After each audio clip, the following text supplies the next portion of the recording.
Hello and welcome to, well, part 4, I suppose, of the Dreadnoughts series. But it's not a year. It's basically before I get into the next year's worth of them, and 1908 forward, I thought I would do some question answers. And I keep meaning to do question answers for others of the chapters, but the other part are for other subjects, but I haven't got around to them. All the computer issues and everything else, so my apologies. Anyway, Dreadnoughts from around the world. Questions from 1904 to 7. The reason I put that when I know I started in 1905 is because there have been quite a few questions about the world in 1904. So, I'm doing this in 1904 to 7. So, let's see. Richard Order. Hello, Dr. Clark. What if the Dreadnought era idea developed after the start of World War II instead of before the Great War? What ship designs do you think would have been carried into production? Which ones would you have preferred to see? How do you think further ship designs and development would have gone?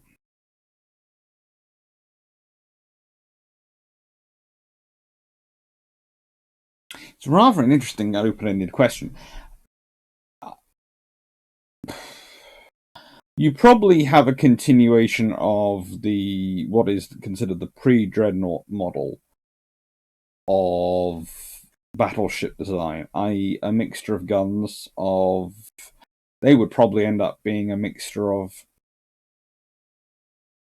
Honestly, I wouldn't be surprised if you end up with a mixture of 16-inch main guns and 9.2 inches or even possibly 12-inch secondaries on ships like those which Britain are putting out, if that continues.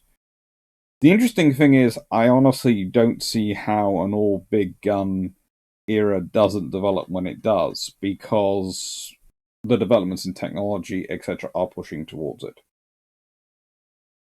So, if you do have it end up in after World War II, when you've had radar control, gunnery, etc., come in, the only way you have it continue is if air power somehow hasn't occurred, and if the radio control and telemetry, which has enabled longer range engagement, since the vision of the longer range gunnery control hasn't happened, so gun ranges have, let's say in battle engager range, have stayed fairly close. So you've needed the smaller guns for the higher rate of fire. You have the big guns for making the big hits and basically pounding the holes in the enemy, but you have the smaller guns for the rapid rate of fire to really put them down. If you have the all big gun era appear after World War II, then by that point you're probably on to 18-inch guns, 20-inch guns for a main battery. And let's put it this way: the Dreadnought race between the Soviet Union and America would be highly interesting. We probably wouldn't call it the Dreadnought race either, let's be honest, because they would probably be an American or maybe even a Soviet battleship would be the first one built. So it could be an entirely different discussion. It's rather a cool thing to think about, but it's to get to that scenario, you have to change quite a lot of technological development. But thanks for the question. Washman 357. Interesting point, Dr. Clark. With the Delaware class having differing power plants, I think the USN had this practice throughout the standard type BBs up until the South Dakota class in 1920. It's always under the impression they were testing efficiency between turbines and triple expansion with two exact copies of the same ship. Yes and no. You have to remember the US Navy is having to satisfy certain key districts, certain key politics, and this is one of the reasons why they're slow getting into turbines, because there's already an existing lobby front for the triple expansion engines. There's already existing contacts within Congress. There's already existing lobby groups going around about them. And also, honestly, the American turbines which come in aren't always as good, especially on the smaller ships. On the battleships, they seem to do quite okay. Not brilliant, but quite okay from the beginning. But Yeah, the smaller ships not so quite so good. The British are quite lucky with their turbines. We managed to get in there quite quickly, but that's probably because of Turbina and the work that's been going on with her. And it is good testing. They are testing development, but in many ways they are seeing this is the mature technology, this is the technology we can more easily build, more easily maintain, versus this is the technology which is the coming technology. I know which one the US Navy would have preferred to be investing more in, but politics are politics, and you still get some fairly decent ships out of it. They're just... I wouldn't call it a full Dreadnought setup. Graham, 1973. Okay.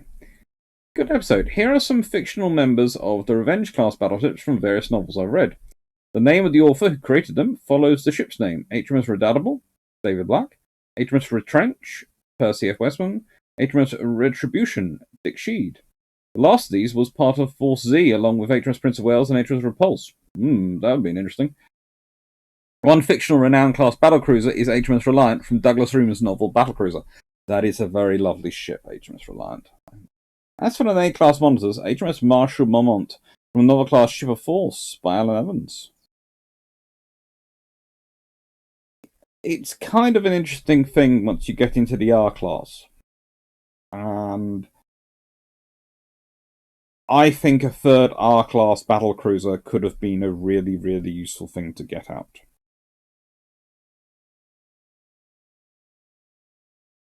It's kind of like I would have really liked the Admirals, rather than Courageous, Glorious, and Furious, to have been turned into the free aircraft carriers at the end of World War One. They would have been bigger. They would have been far more useful ships from that expansion, and you would have had to do certain things with them, like deck edge lifts, which would have again enabled far larger, far better aircraft to be operated right through World War Two. The reason I think a third R-class battlecruiser would have been so useful for the Royal Navy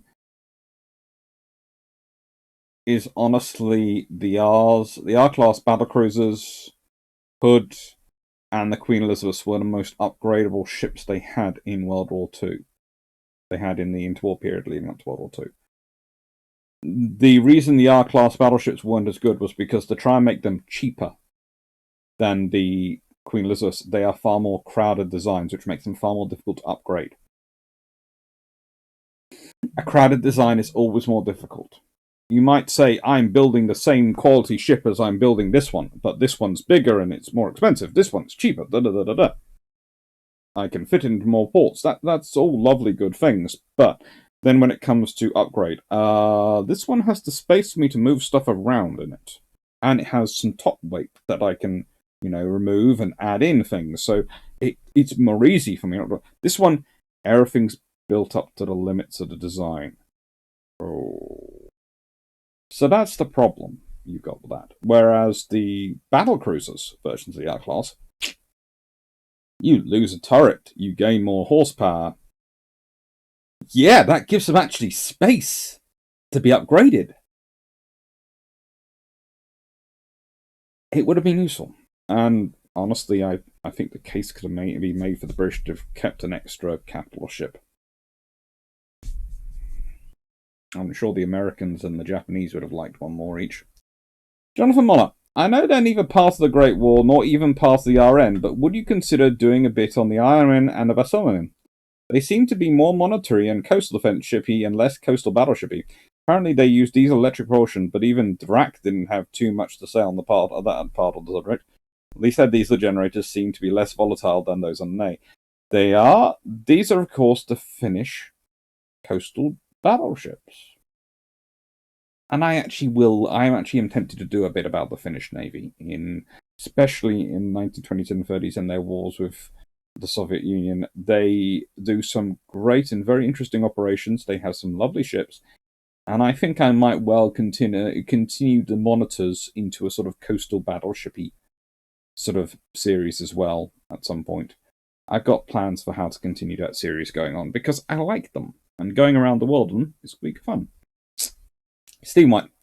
Dreadnought was not to the Royal Navy's advantage. The massive force of pre-Dreadnoughts was the lead they had.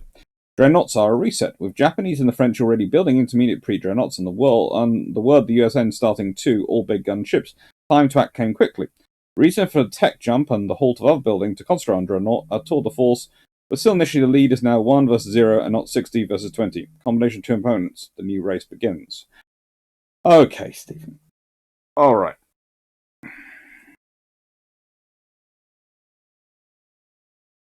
For starters, building an intermediate is not the same as building that thing, the Dreadnought.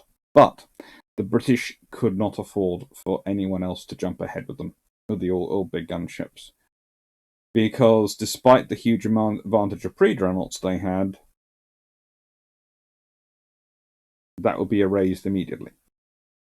And you cannot claim to be the biggest and the best navy in the world if someone else steals your thunder. If the Italians beat you, if the Americans beat you, if the Japanese and the French potentially beat you.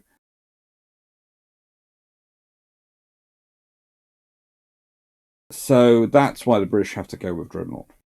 But they've been working on the ideas for a while. There is a reason that it comes together so quickly. They have all those technologies developed. They have the gunnery system to control an all-big gunship has already been worked out. The turbine power supply has already been worked out. The gun selection is not just random. They don't just randomly go for 12-inch. Believe it or not, there was an argument made for going for bigger than 12-inch for Dreadnought. Okay? They go with 12-inch because that can be done more quickly, and those are the guns they have available. But they did consider larger guns than 12-inch. And that would have been a really interesting world if the first all-big gun ship had started off with 14-inch guns, which was a potential looked at, or even 13.5-inch guns. That could well have changed the trajectory, because if you start that much higher, well, then it makes everyone else into more of a difficult position, because they have to start that much higher as well. But ultimately, speed dictated what they fitted. Still could have been cool. And the thing is, as you'll be seeing in the graphs as we go through, the British lead is not lost. They maintain a huge pre-dreadnought force right up until World War One. They have the largest battleship for a dreadnought force very quickly, and that's what I was talking about the other day. As I've been talking about in the videos, it's 2 years before the Germans join the race. The Americans join the race next year, but the British are already building an exit battle. The thing is, the British get a head start and already have a head start because of their industry. The British advantage isn't the pre-dreadnought, massive pre-dreadnought. It's their industrial advantage. It's their sea power, as in their maritime industry advantage, and the need for it, and the willingness to invest in it. That's their advantage. That allows them to start building and basically rapidly build. You know, the whole great debate of the R-class battleships is whether to build 8 or to build 6 or even 4, which are actually an improved version of the Queen Elizabeth class. And there is a debate. There are designs. So we'll talk about it a bit as we get along. Lagrate. Hello, Lagrate. I think the South Carolinas were more a statement of potential capability rather than a challenge. In 1906, I don't think that any American admiral who wasn't away with the fairies realistically thought they could engage the Royal Navy with any real hope of victory, not unless they wanted a nasty repeat of 1812. Pretty much, that's another reason why the Royal Navy is not bothered about them building it. Having said that, the South Carolinas were just sufficiently capable that sinking them would probably come with a substantial price tag, which is quite sufficient to garner you a degree of respect without being considered a threat. Exactly. The Americans judged it right. The reason there isn't when we're talking about the pre-World War naval race, we're not including the Americans in it, is because they judge it and the tone right. They're building a capability, but they're judging it right. The Germans set out and specifically are focusing on the British, and everyone knows it. You can have an arms build-up without it leading to war. You can have an arms race without it threatening people. Okay, to an extent, and at a certain point, after it gets past the point, it does. But the point is, if the Germans hadn't made it so expressly anti-British, and they don't, I don't think the Kaiser really realizes it's going to be interpreted that. He just sees it as Germany getting its role in the world. But then again, the Kaiser's stupid. Tirpitz probably understands it, but Tirpitz doesn't understand. In that his view is that a risk fleet makes it too risky for the British to engage. But there's also the converse other side of the risk. That if the British don't engage, there is a fleet they can't defeat, which means and basically renders the rest of the British fleet moot. If there is a nation which Britain cannot dominate at sea at this point, then British rule is over. Because if they can't, they're in trouble. You could argue if they could dominate or not dominate the United States. The thing is, they have enough force that, frankly, the United States doesn't want to get into it. That's the difference. And then there's this lovely thread. It's between Andrew Cox and John South, and I will expand this one up. Andrew Cox, interesting. What should make a dreadnought? Is it the turbines or is it the speed? Cause or effect? If you have a 21 knot expansion engine ship, would you still class it as a dreadnought? John South, 21 knot expansion engine ships will have nowhere near the endurance of a turbine-powered vessel and cannot maintain speed for even close to what a turbine can do. Andrew Cox, yes, but do you need the long-term speed or does it suffice? Most of the dreadnoughts in addition do not have turbines. No, they didn't. John South, long-term speed allows for many tactical and strategic actions, like interception and more importantly, interdiction. By improving your ability to interdict enemy sea lanes, whilst intercepting anyone who tries to sail in your backyard, you vastly improve your ability to project power. For example, if first scouting group all had turbines, they would have been able to use a high dash speed to shell the southeast coast of the UK with relative impunity, as the RN bases at Scapa Flow and Rosyth were further away from the southeast of England and the Thames Estuary than some of the German bases. With a high prolonged dash speed, they could have got in and out before the RN had been able to act, thus having a massive effect on the morale act. But since the RN had a higher prolonged speed due to higher use of turbines, the RN were in a much better position to intercept German surface raids and interdict into German territory, unlike the actions that led to the battles of Doggerbank, Heligoland, and of course Jutland. Well, that's right, and there's also another advantage the British have, which is the fact that the Germans transmit on high power the whole time, and often the Admiralty knew they were going before the German Navy knew they were going under sea. So that's why quite often the Grand Fleet beats the High Seas Fleet to sea, despite the Grand Fleet reacting to the High Seas Fleet orders. However, under that scenario, you would have certainly had to have the British base a fleet, significant force down in Chatham, in the Thames Estuary. They would have had to bring their fleet south. They would have had to break it up more. And that would have been very, very problematic. It's technology. But the trouble is, turbines have a technological base behind them. They are reliable, but making them is finicky. It's kind of like optics. Everyone can probably make optics, and good in terms of good long-range viewing scopes, telescopes, the various optical targeting systems. However, there is a difference between the quality which is achieved by some powers, which is more than they're capable enough of providing their firing solutions, and those provided by others, which is superlative. The same with turbines, the same with all technology. It's where you invest.